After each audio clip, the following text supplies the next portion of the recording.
Every story wants a villain. Villains make stories feel complete and full of excitement. It would be a lot less exciting if Luke and Darth Vader were a normal father son duo, right? What if there was no light and dark side, just a gray side? The story would not be told the same way. The epic battles would cease to be the focus. It would become another, less interesting story of civilization just existing. Stories don't just want villains. The best stories want grand villains with a striking image. In Skyrim, you battle Alduin, the World Eater. Alduin is a dragon that seeks to enslave and end the various mortal races inhabiting his world. He makes a good villain because his motives are clear. You can, and should, oppose him just by hearing him speak of his desires to dominate. In 2020, we are facing a villain.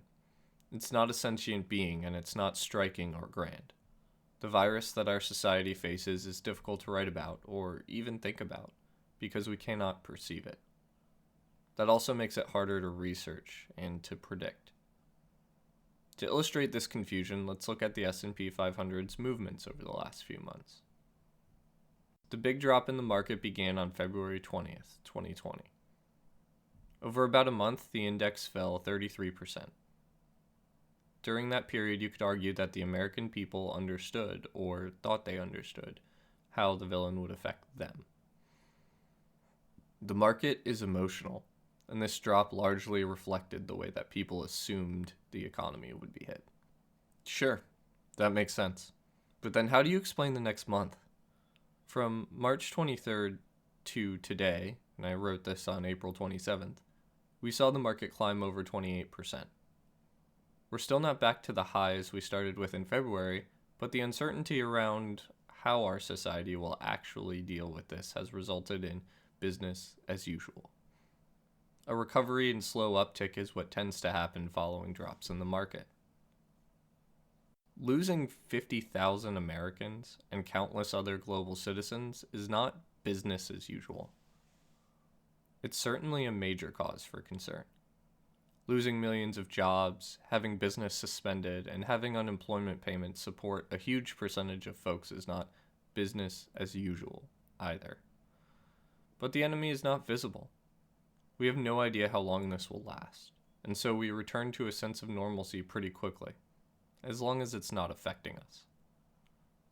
Humans are creatures of habit, after all. I did not write this piece to encourage you to be normal in this moment.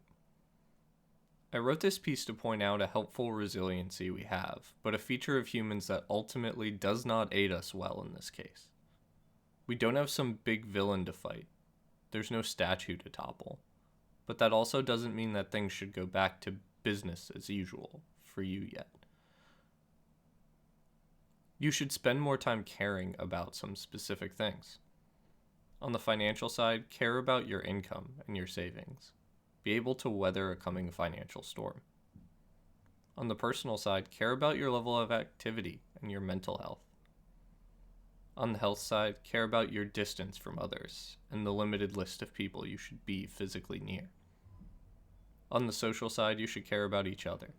We need each other now more than ever right now. We need to laugh, to smile, and to allow ourselves to be vulnerable sometimes. So, here's where I share with you all my moment of vulnerability. Right as all of this started, as our invisible villain began dismantling our normal, I faced another challenge in my personal life. It was another story without a clear villain. It's not one you will write an epic novel about, or that will be featured in a video game. My wife and I got separated. I've written about Rebecca here before. She was, and still is, someone I care about very deeply. However, our invisible enemy was change. The two of us began a relationship with very aligned goals. Stay together forever, no children, build a life that is fun, exciting, and adventurous. Change took Rebecca down a different path than me. Having a child became very important to her. I understand why, and I don't hold it against her. but I still do not want that for myself. My big change, becoming a business owner, took its own separate toll on our relationship as well. We had to postpone some of that fun, exciting adventure in order to have more of it in the future. And I didn't get the feeling that that was exactly what Rebecca wanted. So, because of this change, there was no real resolution besides separation.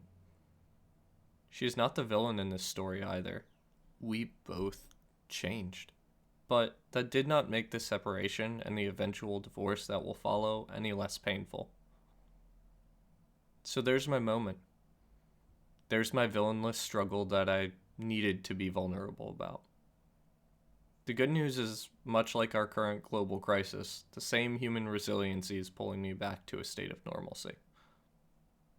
There's no good or bad with this habitual behavior.